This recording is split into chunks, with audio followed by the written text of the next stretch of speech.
क्या तीसरे विश्व युद्ध की कगार पर दुनिया है दोस्तों? इजराइल ईरान युद्ध में अब और तबाही मचने वाली है। अमेरिका तो आ गया, लेकिन अब रूस का स्टैंड क्या होगा? तो दोस्तों, बात इतनी सीधी सी नहीं जितनी हम सबको टीवी पर दिख रही है, क्योंकि आज की दुनिया में लगातार तनाव और टकराव के बीच खड़ी हुई है। एक तरफ रूस और यूक्रेन मानने को तैयार ही नहीं, और अब इजराइल और ईरान के बीच गर्मा गर्मी का ये जो माहौल है वो हर दिन बढ़ता ही जा रहा है।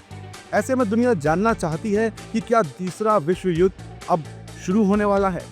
क्या ये संकेत मिल रहे हैं, और अगर हाँ तो हमें कैसा पता चलेगा कि युद्ध शुरू हो चुका है? क्योंकि इजराइल और ईरान की जंग में अमेरिका की एंट्री से कई सवाल लोगों के दिलों में उठ रहे हैं।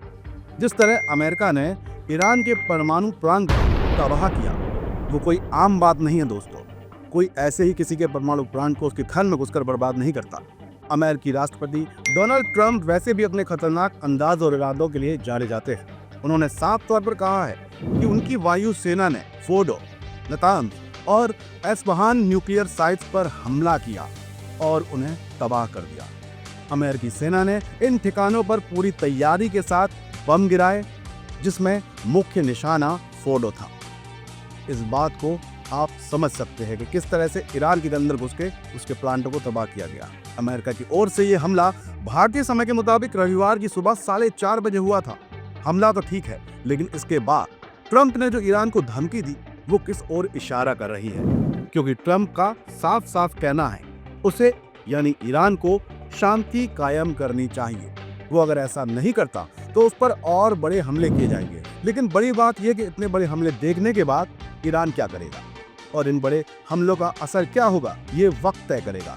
क्योंकि दुनिया पर इस वक्त तीसरे विश्व युद्ध को लेकर कई सवाल उठ रहे हैं और उठने लाजमी भी हैं। क्योंकि अमेरिका जैसा देश जब किसी एक देश के साथ खड़ा हो जाए तो सवाल उठेंगे। 12 जून 2025 को इजराइल ने ईरान के खिलाफ एक बड़ा सैन्य अभियान लिए ऑपरेशन राइजिंग लाइन शुरू किया था दोस्तों।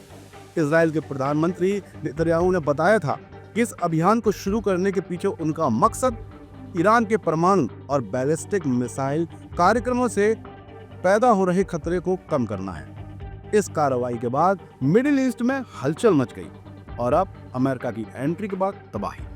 आशंका जताई जाने लगी कि ये वर्ल्ड वॉर 3 की आहट है।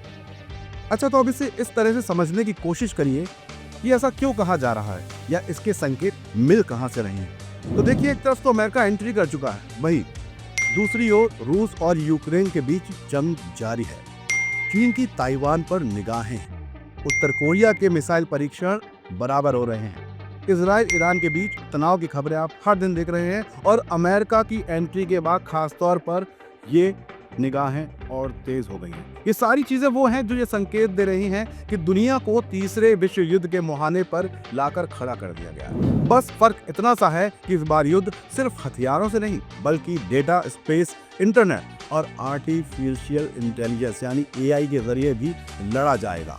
तीसरे विश्व युद्ध की कोई घंटी नहीं बजेगी और ना ही कोई नेता टीवी पर आकर इसकी घोषणा करने वाला है दोस्तों। लेकिन जब एक साथ कई मोर्चों पर गोलियां चलने लगे, जब दुनिया के एक दूसरे पर प्रतिबंध लगाने लगे और जब आप एक सामान्य जीवन से सीधे आपातकालीन यानी इमरजेंसी में पहुंच जाएं, तो समझ लेना कि तीसरा विश्व युद्ध शुरू हो चुका है।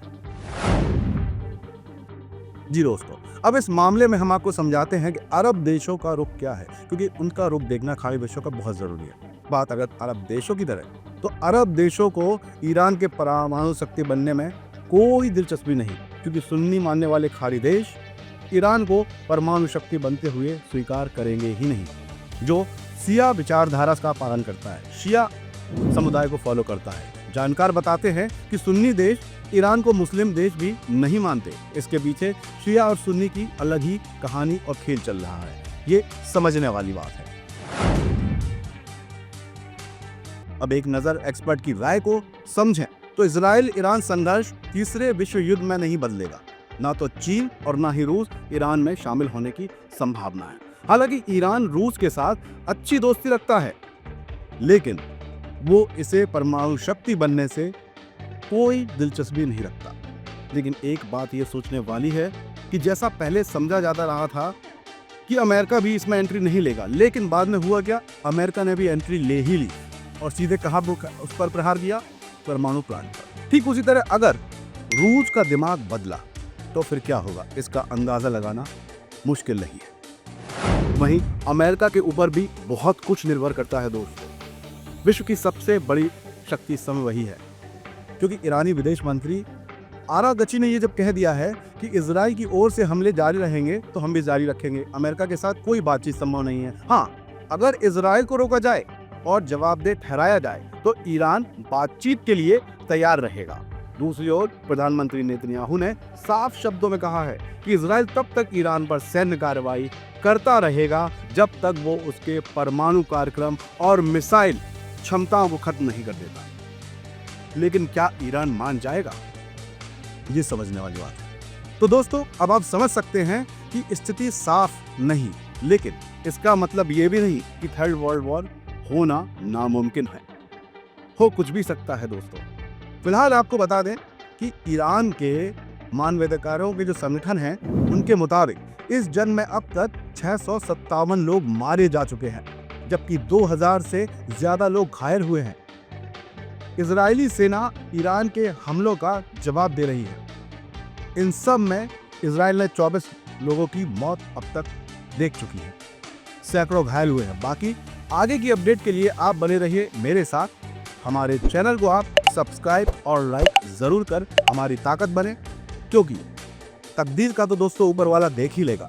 मेरी कोशिश है कि ये सूरत बदलनी चाहिए। जय हिंद, जय भारत। श्री राधे। देश के राष्ट्रपिता महात्मा गांधी ने कहा था कि असली भारत हमारे गांव में है। हमारी पूरी टीम की यही कोशिश है कि गांव के हर रंग को हम आप तक पहुंचा सकें। इसलिए बनिए हमारी ताकत, क्योंकि कंक्रीट के जंगलों की चमचमाती दुनिया में गांव अंधकार की ओर जा रहे हैं। देश में स्मार्ट शहर बने, कोई दिक्कत नहीं, पर हम बनाना चाहते हैं स्मार्ट गांव।